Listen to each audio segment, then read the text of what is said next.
En este clip voy a ofrecer algunas recomendaciones para la composición de textos académicos o científicos. Son recomendaciones formales que tienen que ver, por ejemplo, con las tipografías, la composición del texto, etcétera. Y de paso voy a dar algunas indicaciones sobre conceptos que son frecuentes pero no son bien conocidos. Bien, vamos allá. La primera cuestión que hay que saber es que en el ámbito de la tipografía, es decir, de la disciplina que se ocupa de los tipos de letra, las composiciones, etcétera, lamentablemente se combinan dos sistemas de medida. Es decir, tenemos que jugar o tenemos que vernosla con dos tradiciones de sistemas de medida diferentes, que son el sistema anglosajón, que ustedes saben que es un sistema de base 12, y el sistema decimal, que es el sistema que todos conocemos. El sistema anglosajón, que todavía se mantiene en Gran Bretaña y en algunos lugares, tiene unidades que se desarrollan de 6 en 6 o de 12 en 12, ¿no? Aquí les he puesto algunas que tienen que ver con digamos, con la tipografía, ¿no? Bueno, el pie se divide en 12 pulgadas y, bueno, un pie corresponde aproximadamente a 30,48 centímetros. Y las dos medidas que vienen a continuación sí que son interesantes porque consciente o inconscientemente las usamos mucho a la hora de redactar con editores de texto, etcétera, ¿no? Una es la pulgada, que equivale a 2,54 centímetros, 2,54 centímetros. Y una pulgada equivale a 72 puntos. El punto o pica, también se denomina pica en Latinoamérica, como ya he dicho, sería una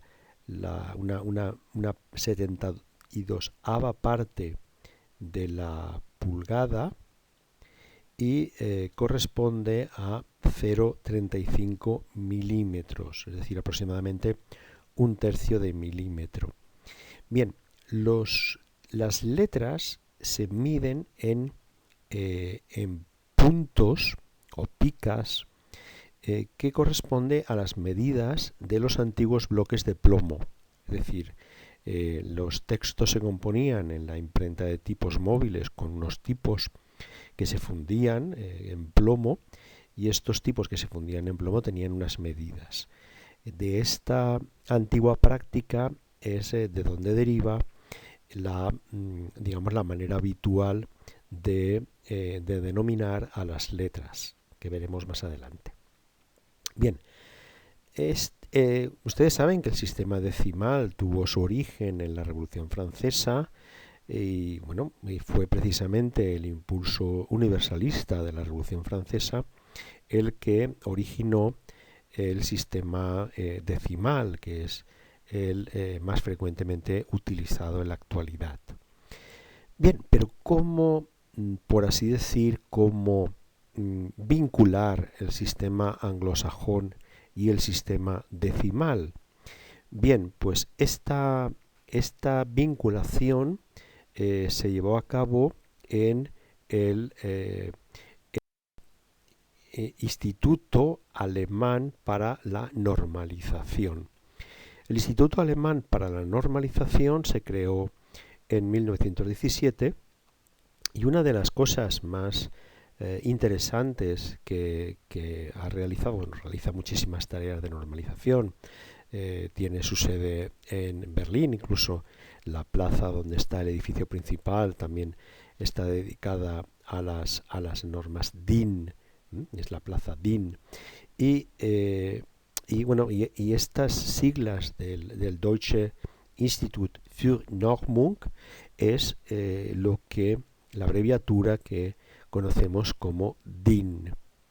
Bien, En el año 1922, el Instituto Alemán de Normalización publicó un texto sobre los formatos de papel, el Papierformate, que se debe sobre todo a la acción de Walter Portzmann, que es este hombre que vemos en la fotografía, ¿no?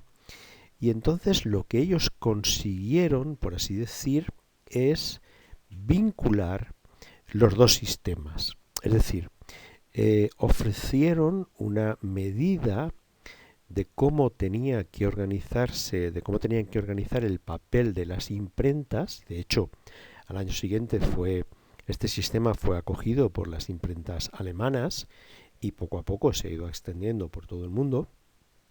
De manera que el sistema que ellos ingeniaron vinculaba la medición en pulgadas y la medición en centímetros o en milímetros, es decir, el sistema anglosajón o sistema imperial y el sistema decimal. ¿Cómo lo hicieron? Pues lo hicieron, por así decir, imaginando un rectángulo que mide 1 metro cuadrado. Entonces, si este rectángulo que mide 1 metro cuadrado, pero que también lo podemos expresar en pulgadas, que tiene un largo de 1189 milímetros y un ancho de 841 milímetros, luego lo vamos dividiendo en sucesivas mitades, tenemos los diversos formatos del papel. A todo el rectángulo le denominaron A0, a su mitad A1, a la mitad de la mitad A2, a la mitad de la mitad de la mitad A3 y así sucesivamente hasta llegar a A4, A5, A6, A7, A8. Como pueden ver, es un sistema muy sencillo porque cada porción es la mitad, tiene la extensión de la porción anterior y a su vez es el doble de la porción sucesiva, ¿no? Bien, digamos que los papeles que solemos utilizar a la hora de redactar nuestros trabajos suelen ser lo que se denomina DIN A4, que ahora ya sabe lo que significa. Significa que es esa porción del rectángulo grande que fue establecida por el Deutsche Institut für Normung, y de eso vienen las siglas DIN. Por lo tanto, un folio, un papel habitual, tiene estas dimensiones: 297 milímetros de largo y 210 milímetros de ancho. Este es el tamaño de papel habitual, el A4, que tiene también, se podría traducir como que tiene 8,3 pulgadas o 11,7 pulgadas. Y este es el tamaño habitual, pero no exclusivo. Ustedes en cualquier editor de textos pueden encontrar que también les ofrece la posibilidad de cambiar el tamaño de papel a lo que se suelen denominar tamaño carta, tamaño oficio, tamaño ejecutivo, que tienen aquí las dimensiones en centímetros y en pulgadas. Bien, también se suele medir de esta manera los tamaños de los libros. Aquí tienen las medidas más frecuentes utilizadas en libros o catálogos, etcétera, ¿no? Por una parte, los catálogos o libros de referencia pueden mantener el tamaño A4, es lo habitual cuando, por ejemplo, los alumnos encuadernan un trabajo para presentar en la universidad o en los centros educativos, pues suelen hacer esta forma, ¿no? El A4 encuadernado, pero tienen otros tamaños y aquí tienen los más habituales también en los libros. Como pueden ver, son libros de 6 por 9 pulgadas, 5,5 por 8,5 pulgadas o el A5, etcétera, etcétera, ¿no?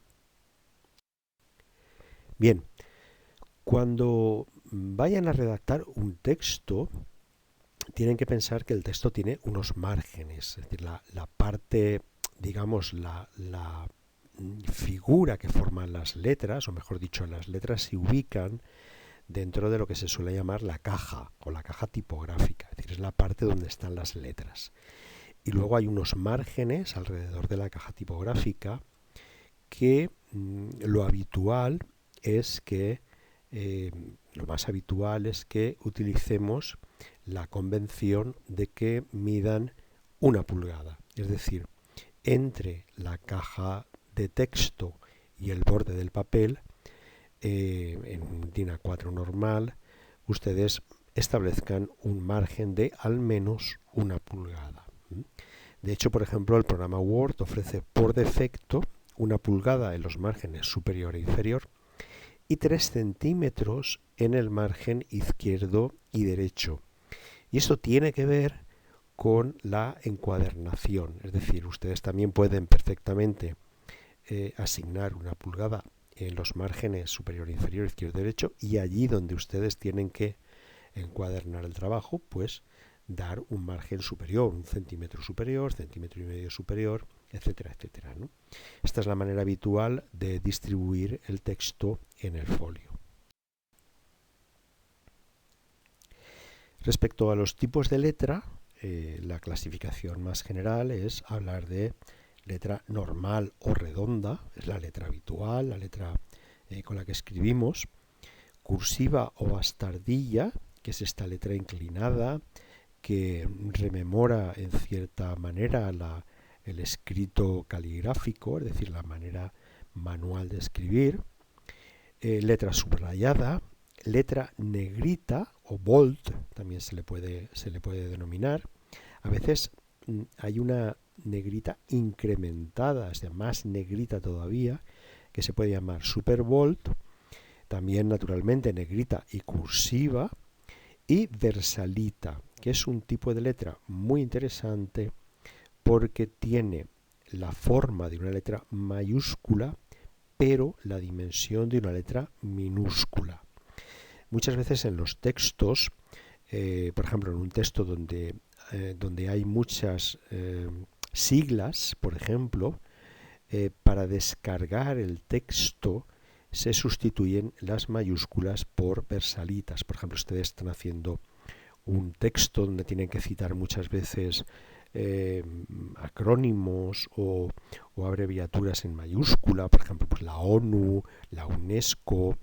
En estos casos se suele, digamos, hacer más presentable el texto en lugar de con mayúsculas, con versalitas.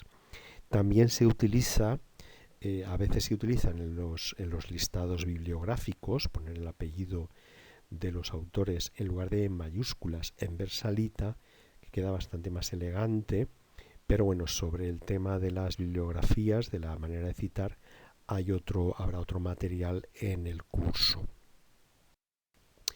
Bien, dentro de esas, digamos, además de esta clasificación de letras redondas, cursivas, negritas, etcétera, existen las familias de letras, lo que se suelen llamar las fuentes tipográficas, ¿no? Podríamos establecer una clasificación general en 2 tipos de fuentes tipográficas, ¿no? Las fuentes tipográficas que tienen lo que se suele llamar serif o en castellano tradicional gracia, es decir, letras que tienen gracia o serif, y letras que no tienen gracia o serif. Vamos a ver algunas de las más célebres letras que tienen gracia o serif. El serif es este rabito, esta conexión que lo tienen ustedes señalado. Ahí tienen ustedes una A y verán cómo en la parte derecha la letra se prolonga con una especie de rabito. Esto es el serif, este es el enganche, por decirlo así. Bien, tradicionalmente se consideraba que las letras con serif son letras más legibles. Por decirlo de alguna manera, esta especie de prolongación hace que nuestra mente vaya engarzando unas letras con otras y resultan más legibles, o al menos esto se consideraba tradicionalmente, ¿no? Voy a explicarles algunas letras con serif. La primera es la Trajan y se llama Trajan en honor a la columna de Trajano. En Roma hay una columna imponente con unos relieves, con todas las campañas bélicas de Trajano, se llama la columna Trajana, ustedes la pueden localizar fácilmente por internet, realmente es un prodigio escultórico, y allí ustedes tienen la letra de la columna Trajana. Entonces este tipo de letra, que era el que hacían los romanos en el periodo, digamos en la antigüedad, digamos es lo que llamamos letra Trajan.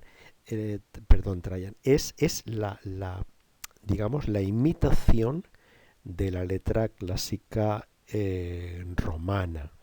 Y les he puesto algunos ejemplos de letras.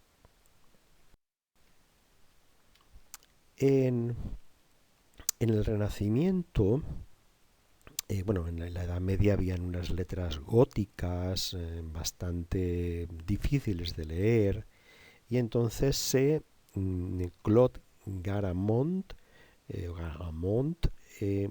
diseñó un tipo de letra que se conoce por su apellido. Y en principio era una letra destinada a libros, digamos, libros infantiles, libros para niños, libros, por ejemplo, los que escribía Erasmo con consejos infantiles, porque se entendía que los niños podían entender mejor esta letra que las letras góticas anteriores, ¿no?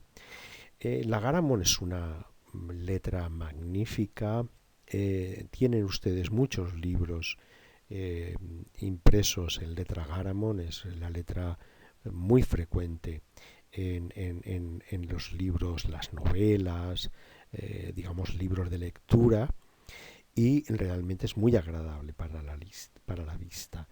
Yo creo que es una letra muy elegante. Por ejemplo, es la letra que empezó utilizando Google en su logotipo, también la utilizó Adobe en su logotipo, y bueno, pues realmente es una letra muy elegante, de una gran legibilidad.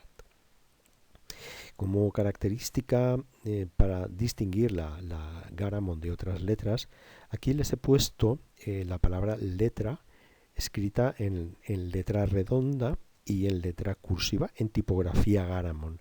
Y ustedes advertirán como algunas letras se modifican en su versión cursiva. Miren, por ejemplo, cómo la R se ha modificado y cómo la A se ha modificado mucho.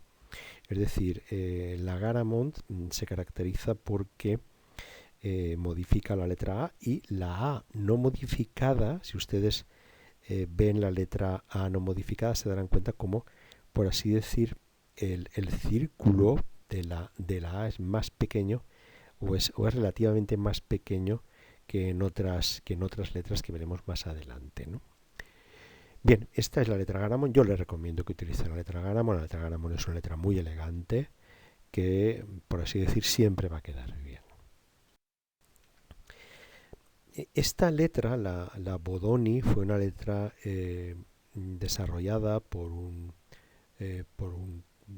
tipógrafo francés, italiano, Giambattista Bodoni, que vivió entre 1740 y 1813.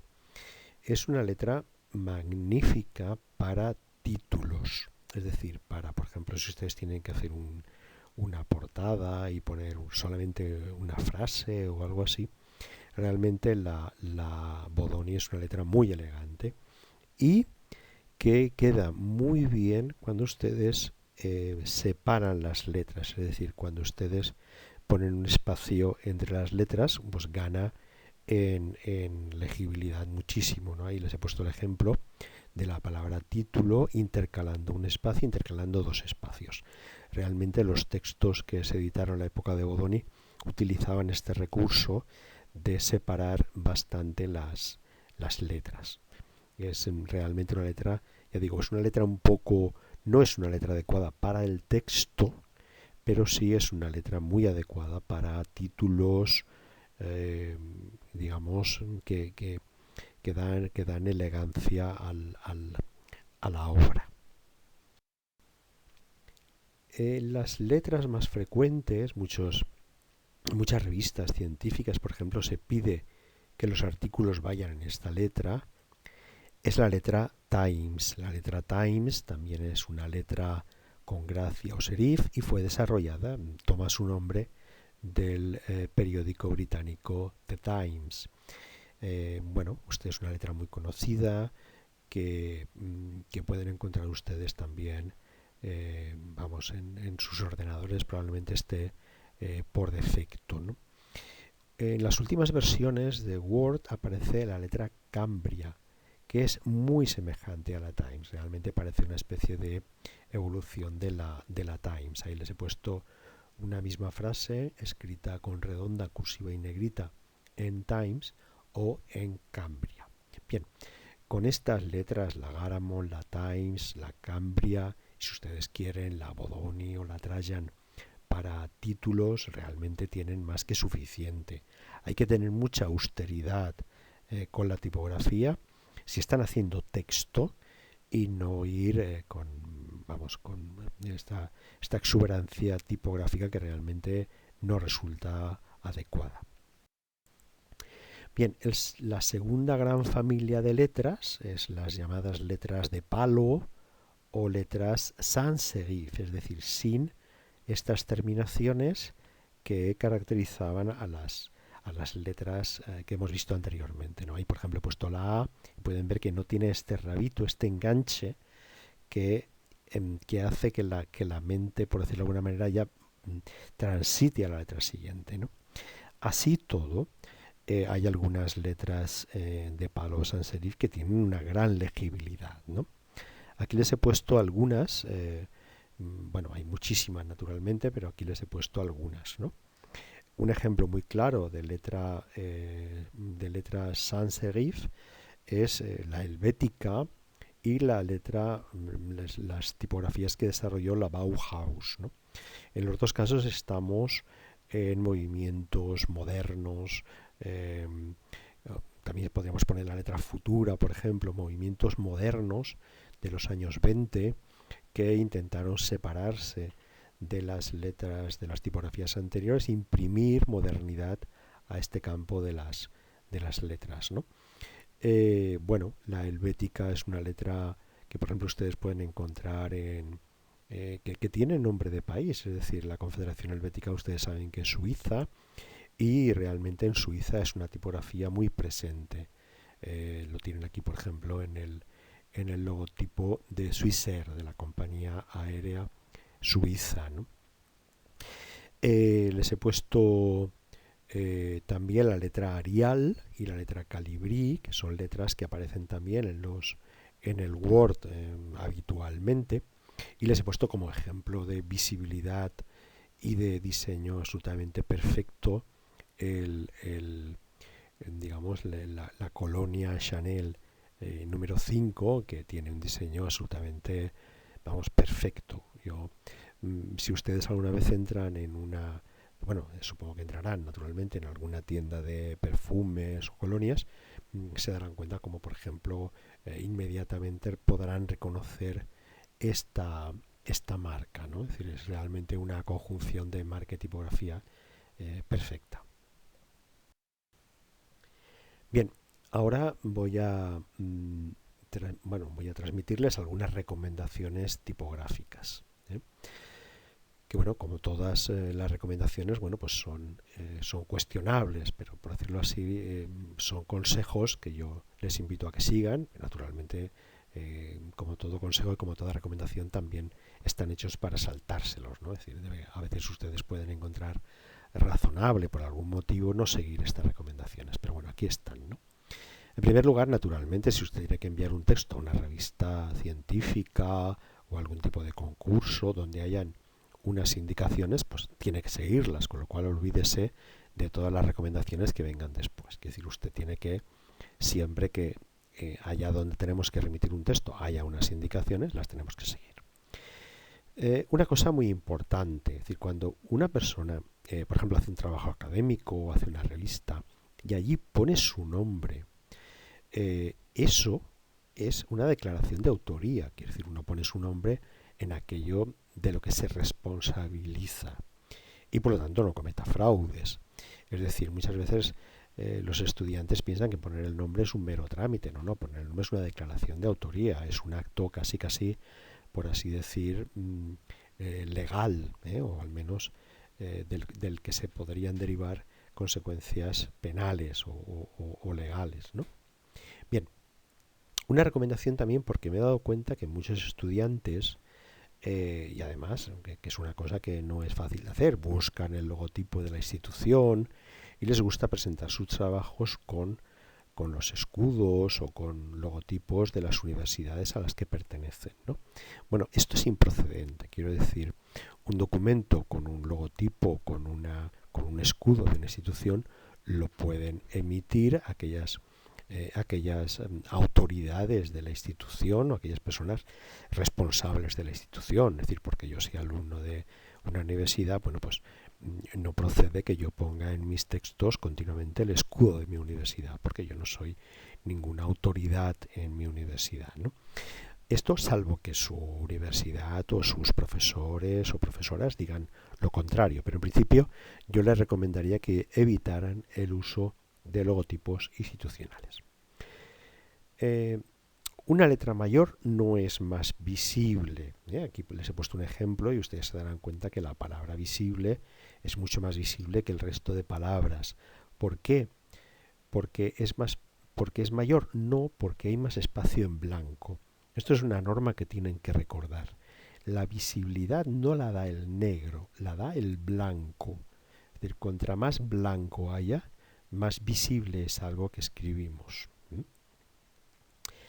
Bueno, le pongo aquí otro consejo que es realmente práctico y que en algunas, sobre todo en carreras de ciencias, por ejemplo matemáticas, biología, biotecnología, es muy habitual. Es que aprendan a usar látex. Látex es un proyecto, por así decir, de edición que es muy habitual de hecho hay muchas revistas científicas que utilizan látex, y es un tipo de, por así decir, de texto que se va adecuando, que se va reformateando según el soporte en el cual nosotros estamos leyendo el texto. Ya digo que no es exactamente, bueno, podríamos decir que es una especie de editor de textos, por así decir. No es exactamente una fuente, aunque realmente, por así decir, tiene fuentes asociadas. Pero bueno, sobre todo en carreras de ciencias se está extendiendo mucho el uso de látex. Por lo tanto, les recomiendo que más pronto que tarde comiencen a familiarizarse con látex. Bien, algunas recomendaciones para ya redactar textos. En principio, usen solo dos fuentes, no usen más de dos fuentes. Salvo que lo necesite por algún motivo del texto, con dos fuentes tipográficas tiene más que suficiente. El criterio, la recomendación sería que utilizara una fuente con serif o roman, también se dice el roman a veces en honor a la columna trajana, ¿no? Una fuente roman o con serif para el texto, y utilice una fuente de palo o sans serif para los títulos, o viceversa. Es decir, utilice una sans serif para el texto y una tipografía serif para los títulos. Bueno, puede utilizar, por ejemplo, una Garamond y una Helvética, o una Times y una Ariel, o una Cambria y una Calibri, como usted quiera. Yo particularmente prefiero utilizar las letras de palo para los títulos y las letras con serif para el cuerpo del texto. Pero bien, hay personas que lo prefieren hacer al revés y el efecto pues a veces también es muy adecuado. Es muy adecuado. Bueno, olvídese de la Comic Sans. Es decir, la Comic Sans es una tipografía digamos, infantil y por lo tanto no es adecuada para trabajos académicos o para, aunque a veces es verdad que se hacen con esta tipografía, pero en principio tendríamos que dejarla de lado, ¿no? Es una especie de tipografía infantil y hay otras tipografías muy elegantes como estas que les he señalado que no, vamos, que están mucho mejor para cualquier tipo de trabajo científico. El texto, bueno, pues más o menos entre 12 y 10 puntos es un texto adecuado. Ya como vengo a decir, si no les dan otra indicación, el texto que tenga 12 a 10 puntos y los títulos a partir de 14. Es decir, 14 hasta 70 puntos, ¿no? El interlineado, es decir, la distancia entre las líneas, bueno, pues que sea lo que se suele llamar 1,15 o por lo menos, ¿no? Es decir, 1,15 por lo menos gana en legibilidad. O si ustedes quieren, si quieren programar su editor de textos de manera exacta, pues 2 o 3 puntos más que el texto. Es decir, si usted está escribiendo, por ejemplo, con una Times 12, pues el interlineado tendrá que ser, por ejemplo, 15 puntos. Estos son recomendaciones para que gane en visibilidad su texto.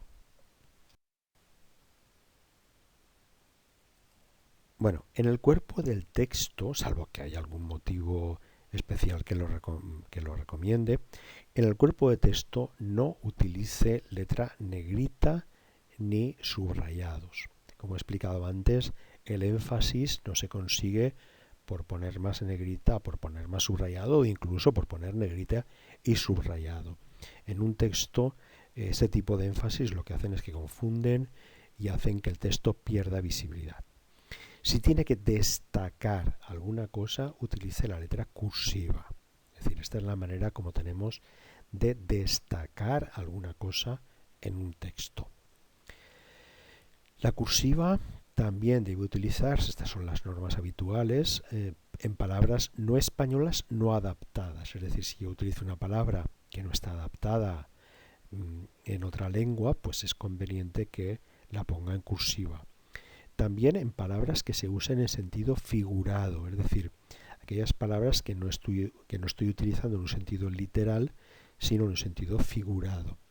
O también en cita de palabras o de títulos. Por ejemplo, si yo digo la palabra tipografía es muy importante, puedo poner esta palabra tipografía, o sea, la palabra tipografía en cursiva. Podría utilizar también comillas, pero bueno, podría también utilizar cursiva. Y después, pues por ejemplo, títulos de obras. Si yo digo El Quijote es una gran novela, pues ese El Quijote tengo que ponerlo como título, y entonces tengo que ponerlo en cursiva. Para destacar una palabra también se puede aumentar el espacio entre caracteres, es decir, entre las letras. Por ejemplo, esta es una práctica habitual. Si ustedes leen, por ejemplo, un libro alemán, muchos libros alemanes no utilizan cursiva, sino que utilizan este recurso de aumentar el espacio entre las letras. Y esta es una recomendación muy seria: nunca modifique la forma de las letras. No haga esto que está indicado ahí. Es decir, las letras las tenemos que utilizar. Además ganará mucho nuestro texto. Podemos incrementar su tamaño, podemos incrementar la distancia entre las letras, es decir, expandir el texto o comprimir el texto, pero no modificar la forma de las letras, porque eso hace que pierdan en legibilidad y que pierda en calidad la impresión. No empiece o finalice una página con una sola línea de un párrafo, lo que se denominan a veces líneas viudas o... Bien, esto es, por ejemplo, usted tiene un párrafo y comienza la siguiente página con la última línea de ese párrafo, luego deja un espacio hasta el siguiente párrafo. No, esto no lo puede hacer. Intente comprimir el texto para que nunca acabe nunca empiece una página con una sola línea o la acabe con una línea que sigue en el párrafo de la página siguiente, ¿no? Otra recomendación. Bueno, esto no es una recomendación, esto es digamos, una norma ortográfica. Los títulos, subtítulos y pies de foto no llevan punto final. Y esto es porque no son texto. Es decir, el texto nosotros tenemos que puntuarlo ortográficamente, pero lo que consideramos título no forma parte del texto. Por eso también ustedes nunca tienen que comenzar una frase citando el título. Por ejemplo, imagínense que en esta misma transparencia yo hubiera puesto recomendaciones y en el primer punto hubiera puesto como por ejemplo. No, eso no puedo hacerlo porque el título no es texto, con lo cual yo en el texto no puedo remitir al título. Bien, y otro consejo habitual es que tampoco llevan punto los años ni los ordinales. Por ejemplo, las páginas de un libro. Si te citará un libro que tuviera 3.000 páginas, esa página 3.000 no lleva punto. El número de las normas, si uno dice el decreto 3.000, ese decreto 3.000 no lleva punto. Las páginas de los boletines oficiales, porque son ordinales. Es muy sencillo. Ustedes, por ejemplo, si tienen dudas sobre si un número lleva punto o no lleva punto, pregúntense si la página 700 es la mitad que la página 1400. Naturalmente no, es una página diferente. En este caso utilizamos los números como una ordenación y cuando los números están como son una ordenación no tienen que llevar punto. Bien, en su trabajo numere las páginas y ponga pies o encabezados con la autoría y el título, sobre todo para que si alguien fotocopia una página, bueno, pues que sepamos identificar de dónde era este trabajo. Si un texto citado ocupa más de 3 líneas, bueno, pues no lo ponga dentro del texto, póngalo en párrafo aparte, sangrado, es decir, digamos que con un margen más grande por la izquierda y con un tipo 2 puntos menor. Entonces, cuando usted destaca un texto citándolo de este modo, no son necesarias las comillas. Bien, si puede, utilice para las citas las comillas bajas o angulares, a veces también llamadas comillas tipográficas, que las puede insertar en los programas de edición de texto. Usted busca insertar y ahí encontrará estas comillas. Son mucho más elegantes, son las que utilizan las imprentas, las editoriales profesionales, y no las comillas altas o inglesas, que son las que tenemos en el teclado del ordenador, o las simples, es decir, estas realmente no se suelen utilizar. Pero si tuviera que poner comillas dentro de comillas, que a veces sucede, aquí tiene el criterio oficial, es decir, tendríamos que abrir comillas con las bajas o angulares, seguir con las altas o inglesas y después si necesitamos todavía una cita dentro de la cita, pues utilizaríamos las simples. Bien, espero que estos consejos tipográficos les hayan sido útiles y les animo a continuar con los clips de este curso. Muchas gracias por su atención.